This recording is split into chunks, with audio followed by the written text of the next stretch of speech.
In today's video, I'm gonna be showing you how to find your iPhone location or how to track your iPhone location from your Apple Watch.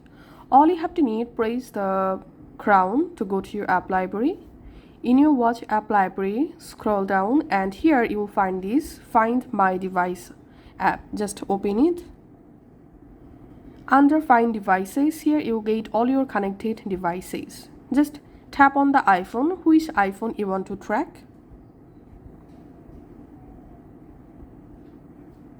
In here, if you scroll down, here you will get your iPhone location in this map. And then you can play a sound to your iPhone from your Apple Watch. Tap on directions to get direction of your iPhone here. Also here you can turn on the lost mode your iPhone from your Apple Watch. So that's how you can actually check our iPhone location from our Apple Watch. Thanks for watching.